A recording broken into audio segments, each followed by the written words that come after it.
Miami Heat. 5 burning questions entering the off-season. Miami.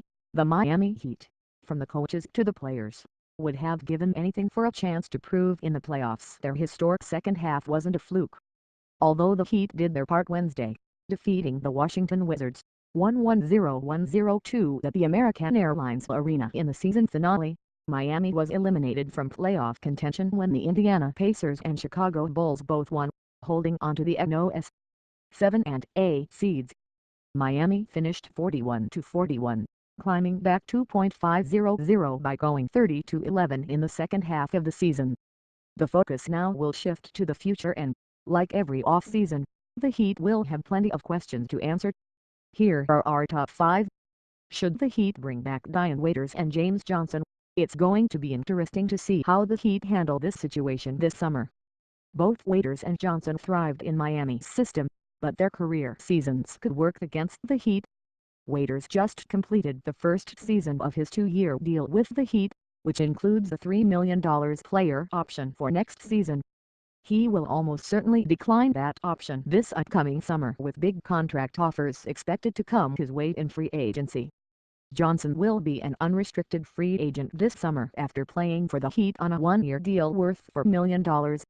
Waiters and Johnson outperformed their contracts, so expect both to get big pay raises. The question is, will Miami be the team that gives them that pay raise? Or will the Heat let them walk? Or might Miami only bring back one of the two?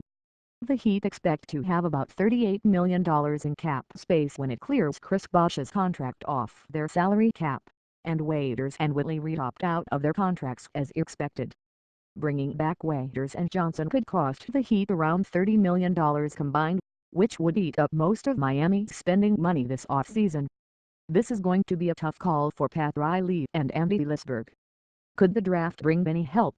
The Heat will be slotted 14th in the draft lottery, meaning they will have a 1.8% chance of moving into the top 3 worst among the lottery teams, including a 0.5% chance of winning the lottery, 0.6% chance of getting the second pick and 0.7% chance of securing the third pick. The closest the Heat have picked to 14th in their history was 1990, then they took Dave Jamerson with the 15th pick. Jamerson never played the game with Miami. The Heat have had 2 picks at number 12, taking Harold Miner in 1992 and Holly Reeves in 1994, and they had the 19th pick in 2004, selecting Doral Wright. Figuring Miami picks 14th, players who could be on the Heat's radar include Gonzaga freshman forward Zach Collins, North Carolina junior forward Justin Jackson, Duke freshman forward Harry Giles, and Wake Forest sophomore forward John Collins. How will the Heat attack free agency?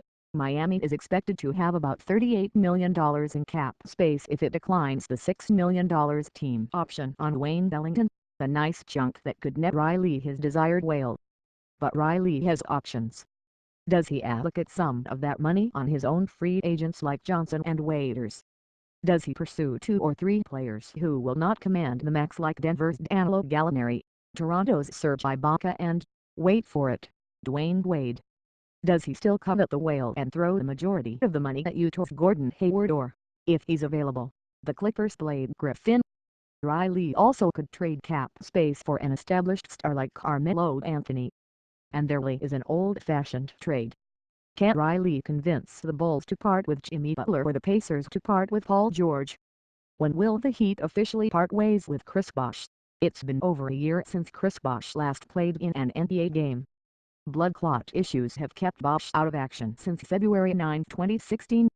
But the 11-time All-Star spent the entire season on the Heat's 15-man roster despite being away from the team since failing a physical just before training camp in September. In addition, Bosh's $23.7 million salary for this season counted as part of Miami's salary cap. The Heat listed Bosh as inactive on game nights without a reason for his absence. So when will Miami apply for salary cap relief from Bosh's contract and officially part ways with him?